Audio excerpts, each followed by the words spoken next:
Sebentar kami mau dengar firman-Mu Tuhan, mari Tuhan, berikan kami hati yang lembut Tuhan, berikan kami hati yang subur Tuhan, biar firman-Mu boleh tertanam di setiap hati kami Tuhan, boleh tumbuh berbuah dalam kehidupan kami sehari-hari Tuhan Yesus. Terima kasih Tuhan Yesus, Engkau tetap Allah kami, Bapa kami yang setia.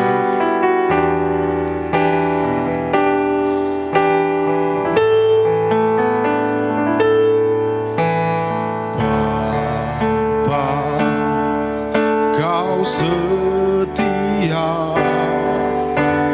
Bapa, Kau mulia,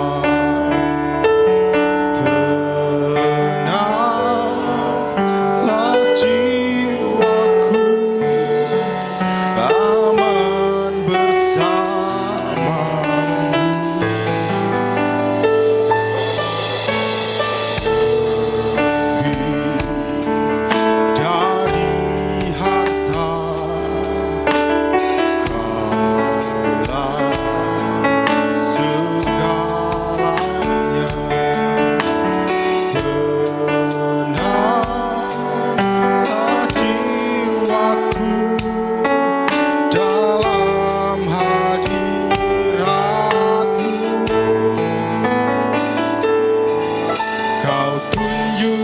Kasih setiamu,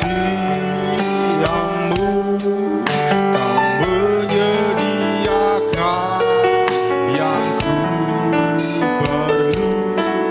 Kau setia, Kau mulia, dulu, sekarang, dan selamanya.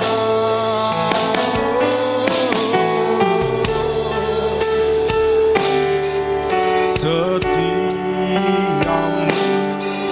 Kau menyediakan yang ku perlu. Kau setia, Kau mulia, Bapa, Kau setia. Mari saya ajak bangkit berdiri Bapak Ibu, sama-sama kita nyanyikan pujian.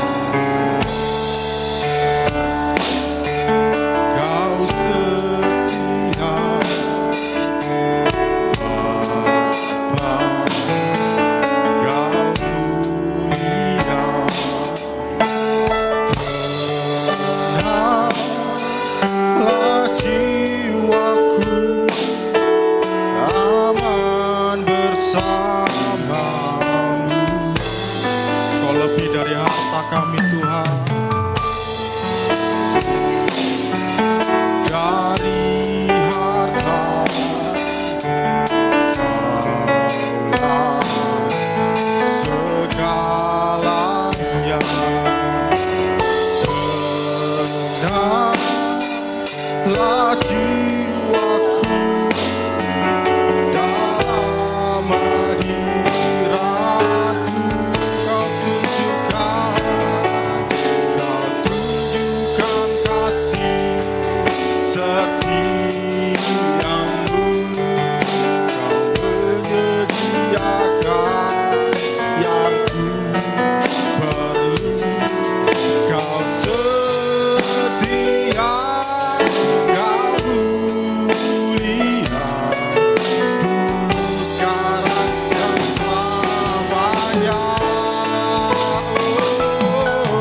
Kau tunjukkan kasih setiamu, Kau menyediakan yang ku perlu. Kau setia, Kau mulia, Bapa, Kau setia. Kau setia, ya Kau setia, Bapakku. Kau setia, tak pernah lupakanku, tak pernah tinggalkan aku. Kau setia, haleluya.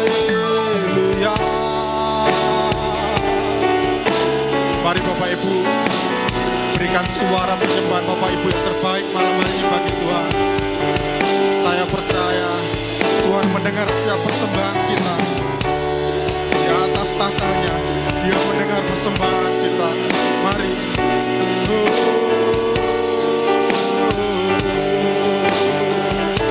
Kau naikkan pujian, kami naikkan syukur bagimu,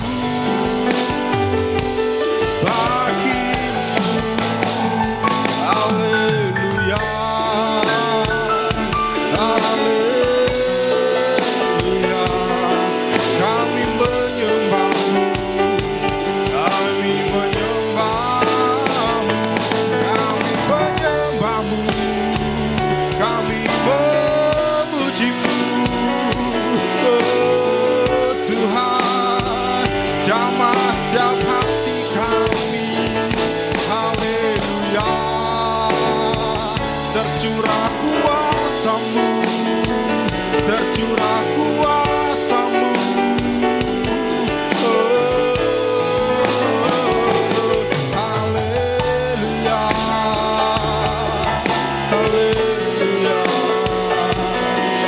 Terima kasih, terima kasih.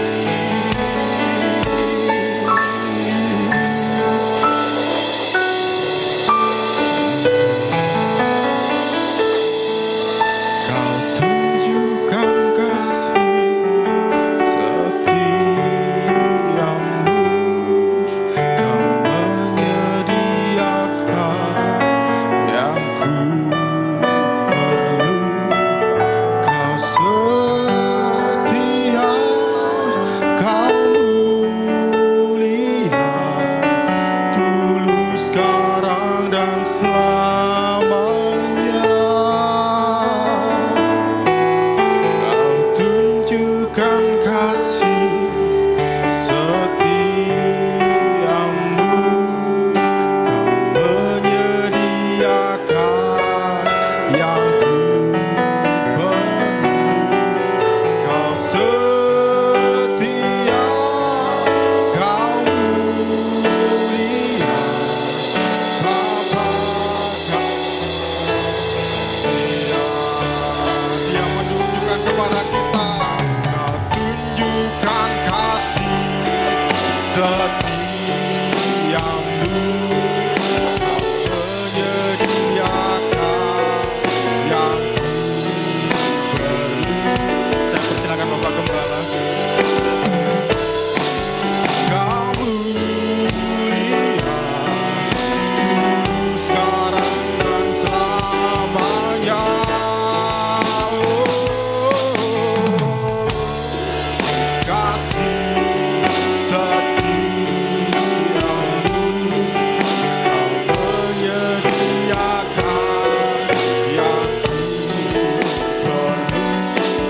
Kau setia, Kau mulia, Bapa Kau setia. Kau setia, Kau mulia, Bapa Kau setia.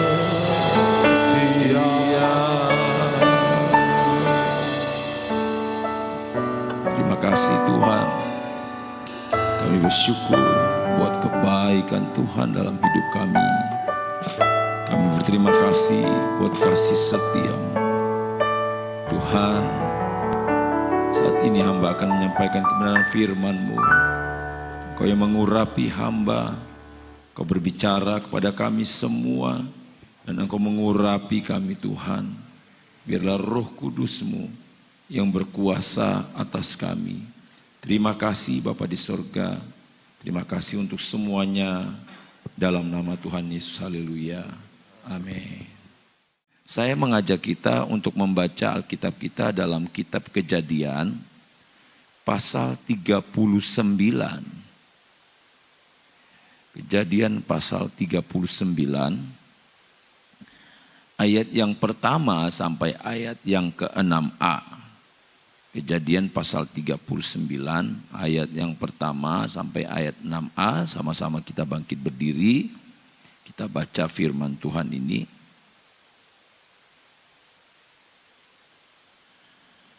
Dua, tiga. Adapun Yusuf telah dibawa ke Mesir dan Potifar seorang Mesir, pegawai istana Fir'aun, kepala pengawal raja, membeli dia dari tangan orang Ismail yang telah membawa dia ke situ. Tetapi Tuhan menyertai Yusuf sehingga ia menjadi seorang yang selalu berhasil dalam pekerjaannya. Maka tinggallah ia di rumah tuannya orang Mesir itu. Setelah dilihat oleh tuannya bahwa Yusuf disertai Tuhan dan bahwa Tuhan membuat berhasil segala sesuatu yang dikerjakannya, maka Yusuf mendapat kasih tuannya dan ia boleh melayani dia. Kepada Yusuf diberikannya kuasa atas rumahnya dan segala miliknya diserahkannya kepada kekuasaan Yusuf. Sejak ia memberikan kuasa dalam rumahnya dan atas segala miliknya kepada Yusuf, Tuhan memberkati rumah orang Mesir itu karena Yusuf, sehingga berkat Tuhan ada atas segala miliknya, baik yang di rumah maupun yang di ladang. Segala miliknya diserahkannya pada kekuasaan Yusuf, dan dengan bantuan Yusuf ia tidak usah lagi mengatur apapun selain dari makanannya sendiri. Puji Tuhan. Silakan duduk. Saudara, firman Tuhan hari ini saya beri tema penyertaan Tuhan. Penyertaan Tuhan. Dalam Kejadian pasal 39, ya, dalam Kejadian pasal 39 yang baru saja kita baca, di sini dikisahkan tentang Yusuf yang hidup atau yang tinggal di rumah Potifar. Siapa Potifar? Firman Tuhan mencatat bahwa Potifar ini adalah seorang pegawai istana Fir'aun, pengawal raja atau seorang kepercayaan. Dan status Yusuf saat itu adalah budak belian, ya, karena memang dia dibeli dari orang Ismail. Sebelumnya saudaranya menjual dia. Nah, saudara, dalam cerita ini, singkat cerita, dalam Kejadian pasal 39 ini dikatakan bahwa rumah dari Potifar ini diberkati oleh Tuhan. Diberkati secara luar biasa. Dan ternyata kunci dari rumah Potifar ini diberkati oleh Tuhan ada pada kehadiran seorang Yusuf. Siapakah Yusuf? Kita tahu semua bahwa Yusuf ini adalah seorang yang takut Tuhan. Kalau saudara lihat silsilahnya, Abraham, Ishak, Yakub, ya.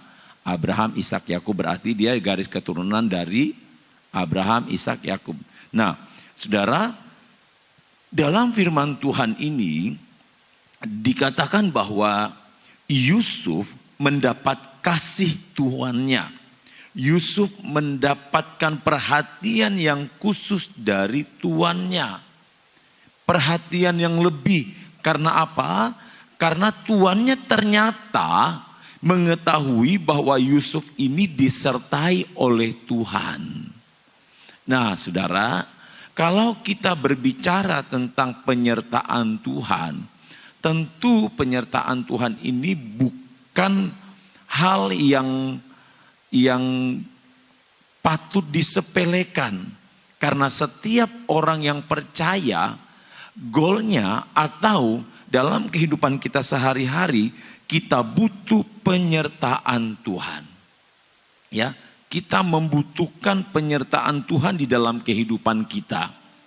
Apa sih penyertaan Tuhan itu? Apa penyertaan Tuhan itu? Seberapa pentingkah penyertaan Tuhan dalam hidup kita?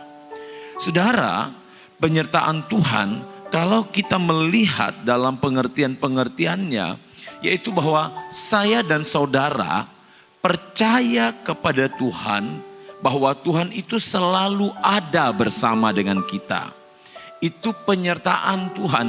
Penyertaan Tuhan itu kita yakini bahwa Dia akan selalu ada dalam segala keadaan, dalam segala hal, dalam suka dan duka, kita yakini bahwa Tuhan selalu ada. Tuhan selalu menemani kita. Itulah penyertaan Tuhan. Namun Bapak Ibu Saudara, ada begitu banyak anak-anak Tuhan yang mengabaikan penyertaan Tuhan, yang mengabaikan posisi Tuhan di dalam kehidupannya. Seolah-olah penyertaan Tuhan ini tidak penting. Ada begitu banyak anak-anak Tuhan yang menganggap dirinya bisa berdiri tegar, dapat menghadapi masalah, dapat menghadapi tantangan tanpa campur tangan Tuhan. Saudara, saya percaya saudara semua di tempat ini memerlukan penyertaan Tuhan. Amin. Tetapi tidak mengapa, hari ini saya ingatkan kembali kepada kita semua bahwa betapa pentingnya penyertaan Tuhan di dalam kehidupan orang percaya. Begitu penting penyertaan Tuhan dalam hidup orang percaya. Dan tentu sebagai orang yang percaya kepada Tuhan, tentu ada dampak dari penyertaan Tuhan. Akan terlihat perbedaan yang nyata. Kalau saudara membaca lebih jauh kisah Yusuf ini, saudara akan menemukan bagaimana Yusuf juga disukai oleh kepala penjara ketika dia berada di dalam penjara akibat fitnahan yang dilakukan oleh istri Potifar. Di situ terjadi perbedaan antara Yusuf bersama dengan tahanan-tahanan lainnya. Firman Tuhan mencatat bahwa Yusuf mendapat kasih, mendapat kepercayaan penuh dari kepala penjara. Semua bisa terjadi karena ada penyertaan Tuhan di dalamnya.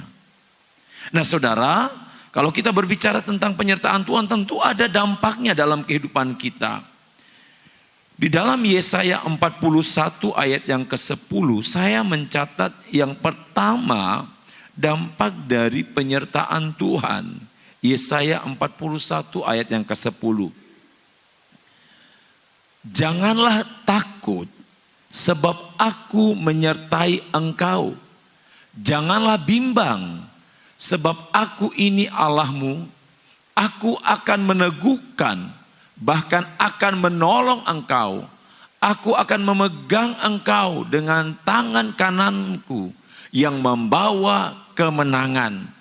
Dalam firman Tuhan ini mau disampaikan kepada saya dan saudara bahwa ternyata penyertaan Tuhan yang pertama menghilangkan ketakutan.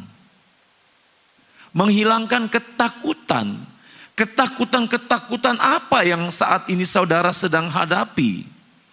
Ketakutan menghadapi masa depan, ketakutan menghadapi tumbuh kembang anak-anak kita selanjutnya, bagaimana mereka nantinya dewasa, ketakutan bagaimana kita menghadapi situasi keadaan zaman saat ini, ketakutan dalam menghadapi bisnis kita, ketakutan dalam menghadapi kesehatan kita. Ketakutan-ketakutan apa yang saudara hadapi? Firman Tuhan katakan, kalau Tuhan menyertai saya dan saudara, maka segala ketakutan-ketakutan itu akan hilang. Siapa yang tidak pernah mengalami yang namanya rasa takut? Saya percaya semua orang, hamba Tuhan, mau dikatakan dia hamba Tuhan yang besar sekalipun ya, dalam kacamata manusia, tetap pasti dia punya rasa takut. Yesus pun ketika dia hendak disalibkan, dia berdoa, dia berkata ada ketakutan di dalam dirinya.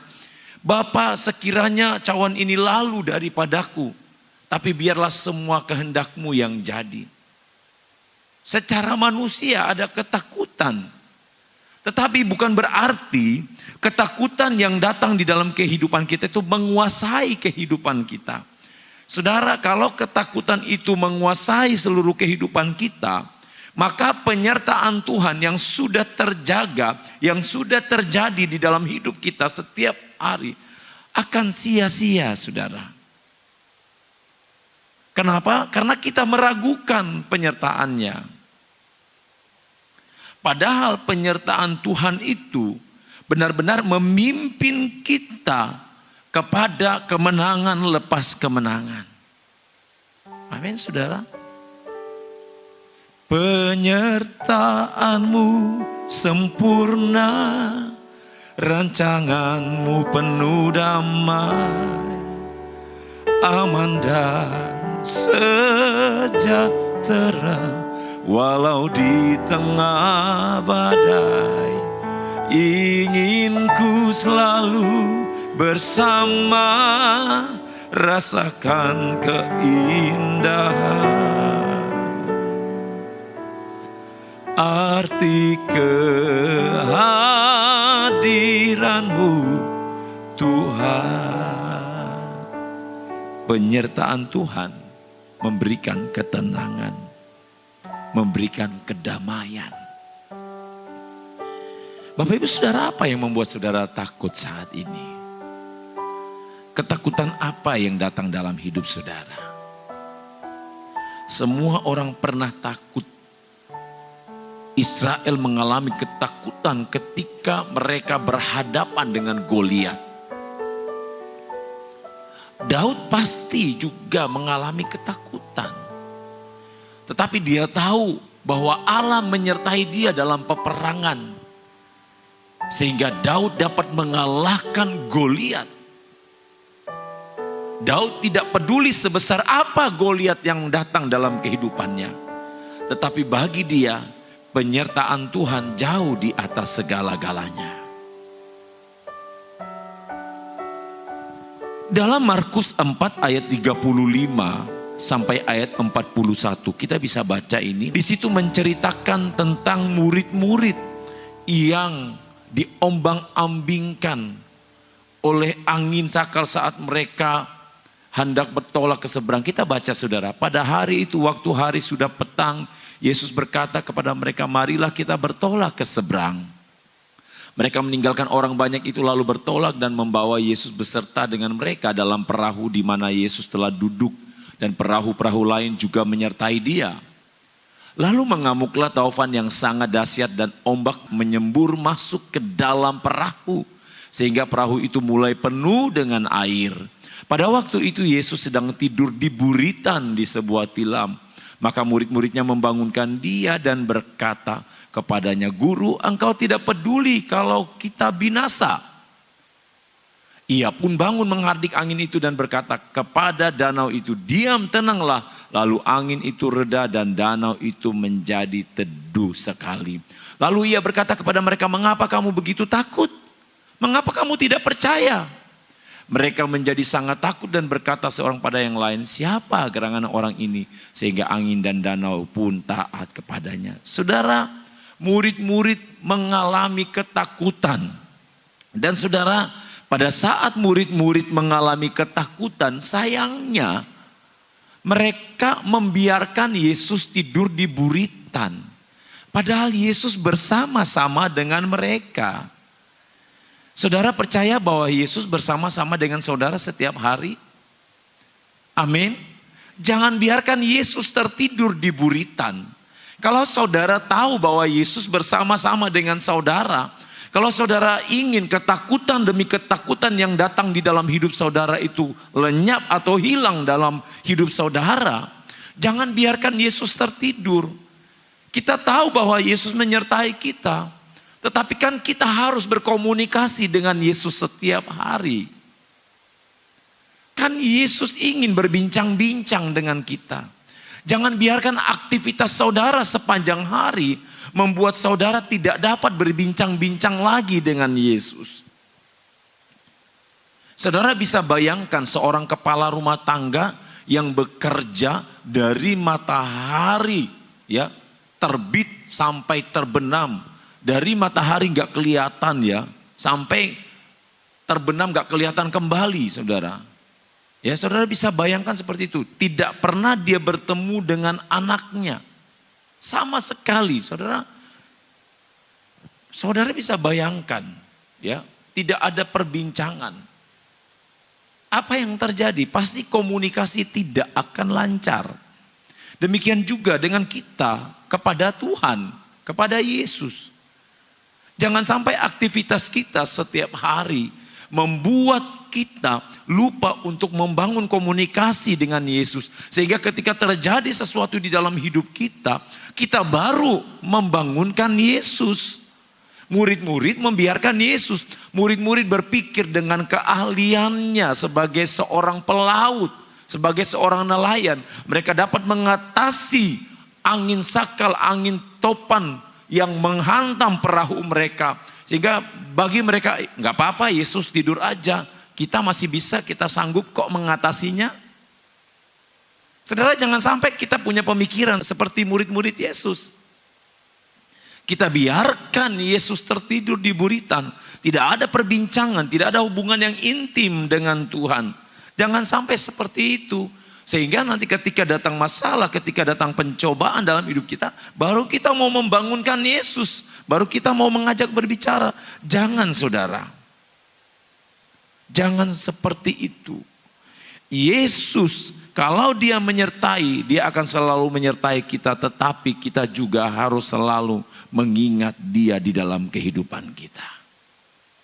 Yang berikutnya kita lihat dampak penyertaan Tuhan dalam Yesaya 43 ayat yang kedua. Yesaya 43 ayat yang kedua. Apabila engkau menyeberang melalui air, aku akan menyertai engkau. Atau melalui sungai-sungai, engkau tidak akan dihanyutkan. Apabila engkau berjalan melalui api, engkau tidak akan dihanguskan dan nyala api tidak akan membakar engkau. Nah, saudara, firman Tuhan dalam Yesaya 43 ayat yang kedua dikatakan, apabila engkau menyeberang melalui air, aku akan menyertai engkau, atau melalui sungai-sungai, engkau tidak akan dihanyutkan. Apabila engkau berjalan melalui api, engkau tidak akan dihanguskan dan nyala api tidak akan membakar engkau. Firman Tuhan ini ya dan amin. Dengan kata lain, firman Tuhan mau katakan kepada saya dan saudara bahwa dampak dari penyertaan Tuhan itu adalah Tuhan memberikan keberanian kepada kita. Tuhan memberikan keberanian menghadapi segala sesuatu. Gideon dalam Hakim-Hakim 6, saudara bisa baca di rumah, dalam Hakim-Hakim 6 ayat 11 sampai ayat 28. Firman Tuhan datang dalam kehidupan Gideon. Firman Tuhan ingin menyampaikan kepada Gideon bahwa dia seorang pahlawan yang gagah perkasa, padahal dia seorang yang lemah. Tapi firman Tuhan mau tekankan kepada Gideon bahwa penyertaan Tuhan sanggup mengalahkan segala sesuatu yang dapat menghambat mereka untuk maju di dalam Tuhan. Nah, saudara yang kekasih di dalam Tuhan Yesus Kristus, Gideon pada akhirnya memperoleh kekuatan, memperoleh keberanian untuk menghadapi segala sesuatu yang datang di dalam kehidupannya. Bahkan kalau saudara baca di dalam ayat-ayat itu, firman Tuhan katakan bahwa pada akhirnya Gideon menghancurkan semua berhala-berhala yang disembah oleh orang-orang Israel yang tidak mengikut Tuhan. Saudara, perhatikan kembali bagaimana penyertaan Tuhan itu tidak hanya membawa kita untuk tidak mengalami ketakutan, tetapi lebih daripada itu Tuhan juga memberikan keberanian kepada kita untuk menghadapi segala sesuatu yang mungkin kita tidak mampu menghadapinya. Ada sesuatu mungkin yang saudara alami, saudara tidak berani, tetapi Tuhan memberikan keberanian itu. Ketika penyertaan Tuhan itu ada di dalam hidup saudara, maka saudara pasti berani untuk melewati semuanya. Saudara pasti sanggup. Saudara pasti mampu. Karena apa? Karena Tuhan menyertai kehidupan saya dan saudara. Jadi saudara, jangan menganggap sepele penyertaan Tuhan. Penyertaan Tuhan ini mahal, saudara. Tidak bisa dibayar dengan uang, tidak bisa dicerna dengan akal pikiran kita, karena penyertaannya itu terlalu sempurna. Penyertaannya terlalu dalam, penyertaannya begitu besar buat kita yang benar-benar percaya kepada Dia. Jadi Bapak Ibu Saudara yang kasih dalam Tuhan Yesus Kristus, kalau engkau mengalami situasi yang tidak baik ya dalam hidupmu, ingatlah bahwa ada Tuhan yang menyertai engkau. Dalam kesendirianmu, Tuhan tidak pernah meninggalkan engkau. Mungkin saat ini istrimu tidak mengetahui keadaan hatimu. Mungkin saat ini suamimu tidak mengetahui keadaan hatimu. Mungkin orang-orang di sekitarmu, anak-anakmu, karyawan-karyawanmu, pimpinanmu tidak mengetahui apa yang engkau sedang alami. Tetapi saya mau katakan kepada saudara bahwa Tuhan tidak pernah meninggalkan kita. Mungkin orang yang engkau percaya meninggalkan engkau. Mungkin orang yang engkau sudah anggap sebagai istilahnya sebagai tangan kanan yang dipercaya mengkhianati engkau. Tapi percayalah, Tuhan tidak pernah mengkhianati. Tuhan tidak pernah meninggalkan kita. Tuhan tidak pernah berkhianat. Yang ada mungkin kita yang berkhianat, saudara. Saudara, Tuhan kalau Dia menyertai, Dia memberikan kekuatan, Dia menghilangkan rasa takut, Dia memberikan keberanian, dan Dia juga membebaskan. Yang ketiga, kita lihat dalam Yeremia 1 ayat yang ke-8. Bagaimana Tuhan membebaskan, penyertaan Tuhan membebaskan kehidupan setiap orang yang percaya kepada Dia. Yeremia 1 ayat 8, janganlah takut kepada mereka, sebab aku menyertai engkau untuk melepaskan engkau. Demikianlah firman Tuhan. Tuhan kalau sudah berkata Dia menyertai, maka Dia tidak sekedar menyertai, tetapi Dia melepaskan. Mungkin ada ikatan-ikatan yang ada di dalam diri saudara. Tuhan katakan kalau engkau menyerahkan semuanya ke dalam tangannya, maka Dia melepaskan engkau. Mungkin ada hal-hal yang membuat engkau sulit keluar dari masalah yang engkau hadapi.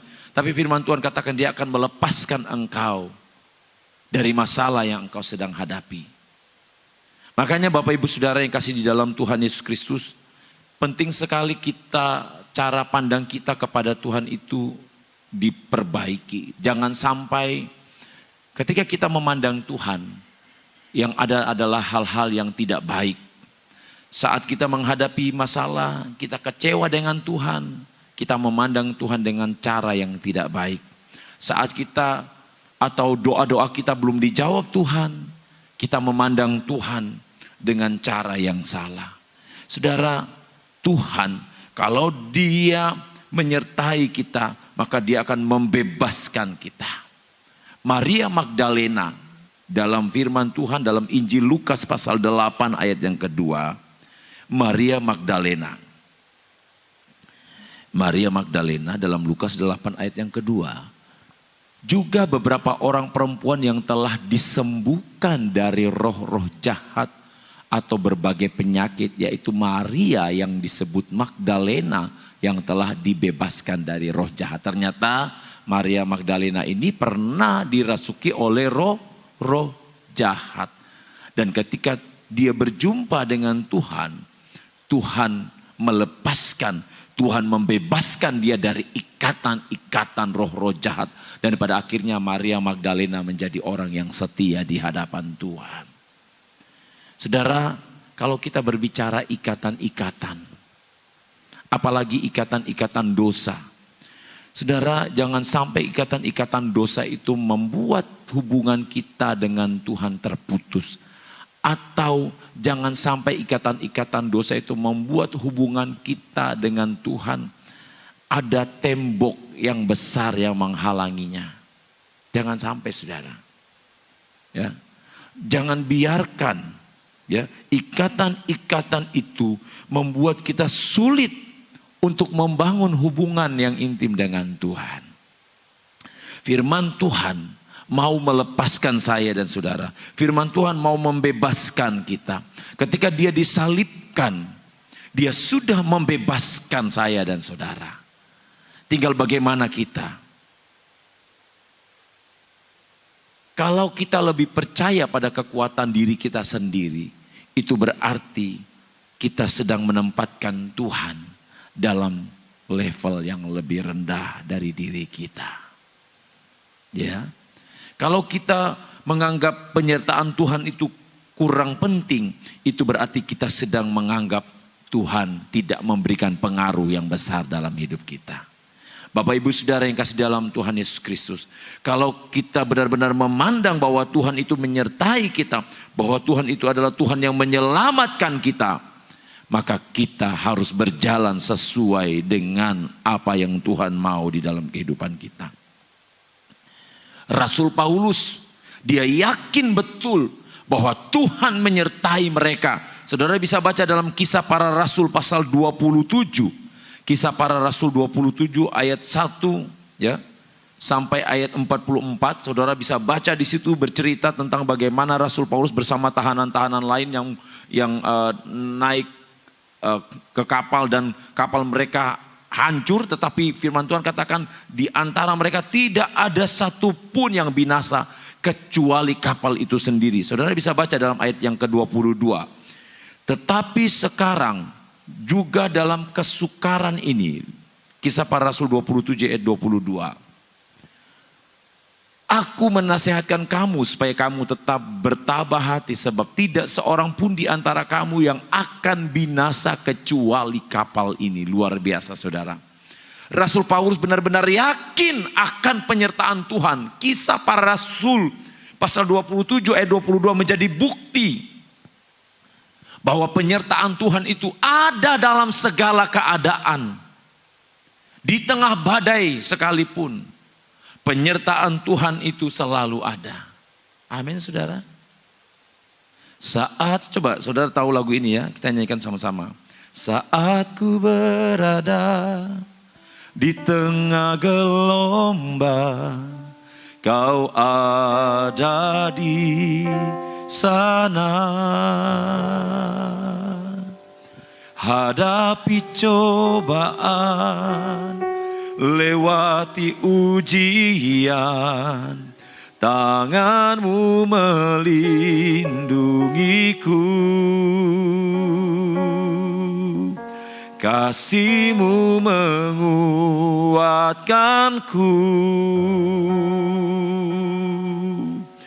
kemuliaan-Mu Tuhan pasti nyata di tengah badai. Kau pertolongan dan pengharapan, Tuhan kemenanganku. Sama-sama katakan kemuliaan. Kemuliaan-Mu Tuhan pasti nyata di tengah badai. Kau pertolongan dan pengharapan, Tuhan kemenanganku. Lagu ini terjadi dalam peristiwa yang dialami oleh Rasul Paulus. Perbedaan Rasul Paulus dengan murid-murid. Kalau Rasul Paulus, fisik tubuh Yesus bersama-sama dengan mereka. Tetapi mereka membiarkan Yesus tertidur di buritan. ada masalah, baru mereka datang menjerit kepada Yesus. Tapi Rasul Paulus, pada saat mereka mengalami ini bersama dengan tahanan, tanpa melihat secara fisik tubuh Yesus, Rasul Paulus percaya akan penyertaan Tuhan. Walaupun kapal mereka hancur, tapi Rasul Paulus tetap yakin bahwa Tuhan menyelamatkan mereka. Saudara, mungkin saat ini saudara sedang mengalami kehancuran. Mungkin bisnis yang engkau bangun secara kasat mata hancur. Itu menurut penilaian manusia hancur. Tapi tidak bagi Tuhan. Mungkin pekerjaanmu mengalami kacau balau. Bagi manusia, saudara sudah kalah. Tapi belum tentu bagi Tuhan. Mungkin engkau susah untuk mengatakannya kepada orang yang saudara kasihi. Tetapi penyertaan Tuhan itu akan selalu dan selalu ada di dalam kehidupan saudara. Saya berharap saudara juga menguatkan saudara-saudara lain yang ada di luar sana. Saudara katakan, jangan takut. Tuhan ada bersama dengan kita. Tuhan menyertai kita. Ingat Bapak Ibu Saudara, pandangan manusia tidak akan pernah sama dengan pandangan Tuhan. Mungkin usahamu mengalami kerugian, itu menurut kalkulasi, menurut hitungan yang ada. Menurut manusia mungkin seperti itu. Tetapi tidak bagi Tuhan. Kalau Tuhan mau memberi, Tuhan akan melakukannya dengan cara yang tidak diduga. Tetapi Bapak Ibu Saudara yang kasih dalam Tuhan, jangan lupa untuk mendapatkan penyertaan Tuhan itu. Kita harus selalu berseru kepada Tuhan. Artinya apa? Kita harus selalu membangun hubungan yang intim dengan Tuhan. Mazmur 91 ayat yang ke-15 berkata, bila ia berseru kepadaku, aku akan menjawab. Aku akan menyertai dia dalam kesesakan. Aku akan meluputkannya dan memuliakannya. Saudara, kurang apa lagi janji Tuhan? Firman Tuhan katakan, bila ia berseru, aku akan menjawab. Aku akan menyertai dia dalam kesesakan. Tuhan kita bukan pendusta. Tuhan kita bukan pembohong. Kalau dia berkata dia menjawab, dia pasti menjawab. Masalahnya kita masih mengandalkan kekuatan kita atau enggak. Kita masih mengandalkan kekuatan manusia atau enggak. Kita masih mencari pertolongan sana sini di luar kekuatan Tuhan atau enggak. Saudara, Tuhan mau kita mengandalkan dia satu-satunya sumber pertolongan. Tuhan mau penyertaan Tuhan itu sempurna di dalam hidup kita. Untuk mendapatkan penyertaan Tuhan, Tuhan juga mau kita mengasihi Tuhan dengan segenap hati kita. Efesus 6 ayat 24. Efesus 6 ayat 24 berkata, kasih karunia menyertai semua orang yang mengasihi Tuhan kita Yesus Kristus dengan kasih yang tidak binasa. Markus 12 ayat 30. Markus 12 ayat 30 berkata, kasihilah Tuhan Allahmu dengan segenap hatimu dan dengan segenap jiwamu dan dengan segenap akal budimu dan dengan segenap kekuatanmu. Kasihilah Tuhan Allahmu. Sudahkah kita mengasihi Tuhan yang tidak kelihatan itu dengan segenap hati kita? Saudara, Tuhan hanya minta hati saya dan saudara. Tuhan minta hati yang berserah penuh kepada Dia. Tuhan minta hati yang tulus kepada Dia. Tuhan minta hati yang diberikan kepada Tuhan dengan rela. Kasihilah Tuhan Allahmu. Saudara, saya mau katakan kepada saudara, pada akhirnya Tuhan akan adakan perbedaan, pembeda kepada umat-umat Tuhan yang sungguh-sungguh mencari Dia dengan yang tidak mencari Dia dengan sungguh-sungguh. Cepat atau lambat Tuhan akan adakan perbedaan antara umat Tuhan yang mencari dengan yang tidak mencari Dia. Peristiwa di Mesir, Tuhan adakan perbedaan antara orang-orang Israel dengan orang-orang Mesir. Sehingga apa yang terjadi? Ketika malaikat maut itu datang, seluruh anak-anak sulung orang-orang Mesir mati, tetapi seluruh anak-anak sulung orang Israel tetap hidup. Kenapa? Karena ada tanda darah di tiang pintu rumah mereka. Artinya apa? Ada perlindungan Tuhan, ada penyertaan Tuhan di dalamnya. Ya, saudara ya. Mari kita benar-benar mengasihi Tuhan. Bukan hanya sebatas lewat perkataan kita, tapi lewat tingkah laku, lewat perbuatan kita. Dan pada akhirnya firman Tuhan kita mau menjadi pelaku firman seperti dalam Yakobus 1 ayat 22. Kita menjadi pelaku firman. Ingat Bapak Ibu Saudara, penyertaan Tuhan itu mampu merubah semua yang mustahil bagi manusia. Sekali lagi, penyertaan Tuhan mampu merubah semua yang mustahil bagi manusia. Tetapi bagi Tuhan tidak ada yang mustahil. Jalanmu tak terselami oleh setiap hati kami.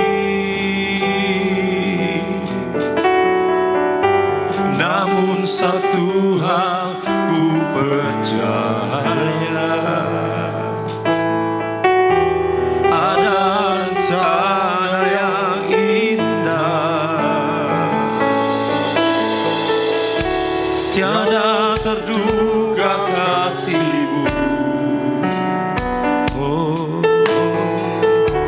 Heran dan besar bagiku arti kehadiran-Mu selalu nyata di dalam hidupku. Penyertaan-Mu sempurna, rancangan-Mu penuh damai, aman sejahtera walau di tengah badai. Ingin ku selalu bersama, rasakan keindahan arti kehadiran-Mu Tuhan.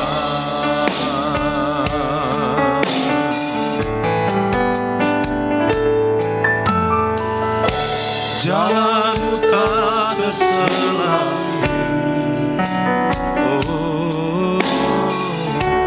oleh setiap hati kami.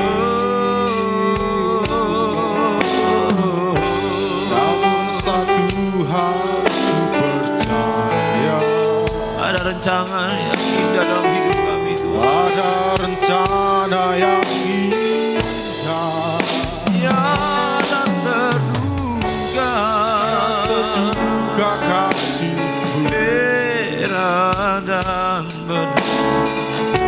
Heran dan besar bagiku. Terima kasih Tuhan. Arti kehadiran-Mu selalu. Amin. Amin. Nyata di dalam. Mari sama-sama kita bangkit berdiri dan katakan bersama-sama. Penyertaan-Mu sempurna, rancangan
hadapan-Mu.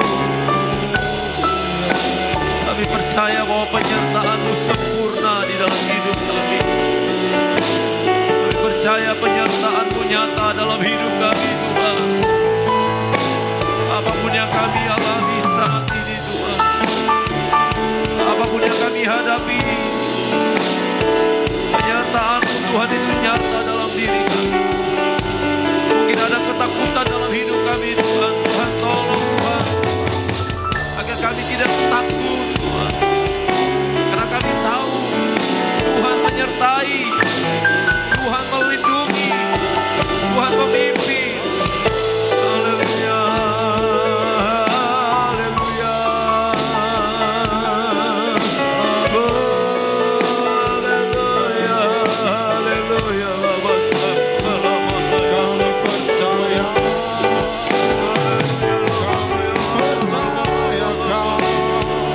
kami berpenyertaan.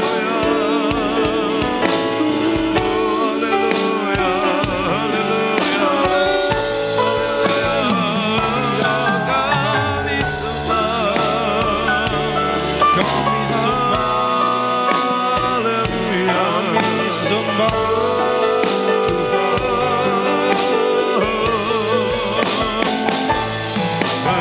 penyertaan-Mu sempurna, rasakan penuh damai, aman dan sejahtera, walau di tengah badai.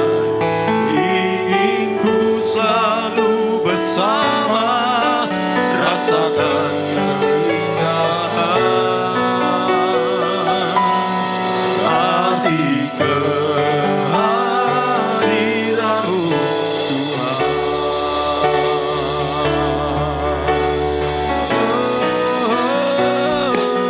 Penyertaan-Mu sempurna, rasakan aman dan sejahtera, walau di tengah badai. Ingin ku selalu bersama, rasakan keindahan arti kehadiran-Mu, Tuhan. Arti kehadiran-Mu, Tuhan. Arti kehadiran-Mu, Tuhan.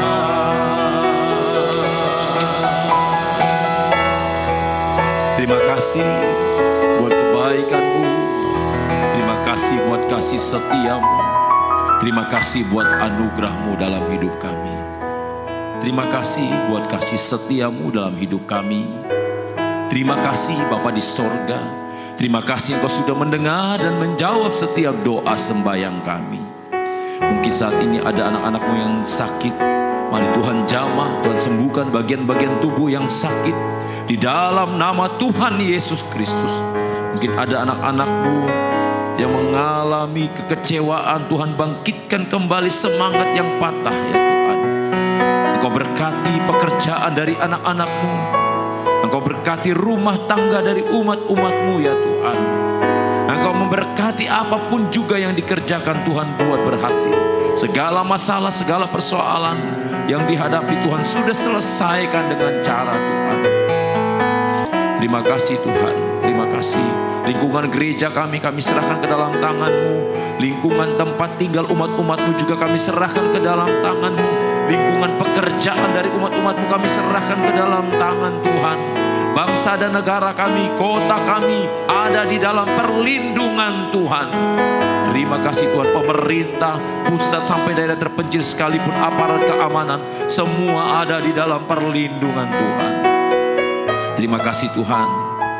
Kalau sebentar umat akan kembali ke tempat masing-masing, Tuhan sertai di perjalanan, tibakan dengan selamat.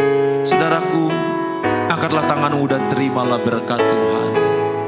Tuhan melindungi engkau. Tuhan menghadapkan wajahnya kepada engkau dan memberi engkau damai sejahtera. Biarlah Engkau pulang dengan membawa kasih setia Tuhan, kebaikan Tuhan, anugerah Tuhan yang mengalir di dalam kehidupan kita hari ini sampai selama-lamanya di dalam nama Tuhan Yesus Kristus. Sama-sama kita yang percaya katakan amin.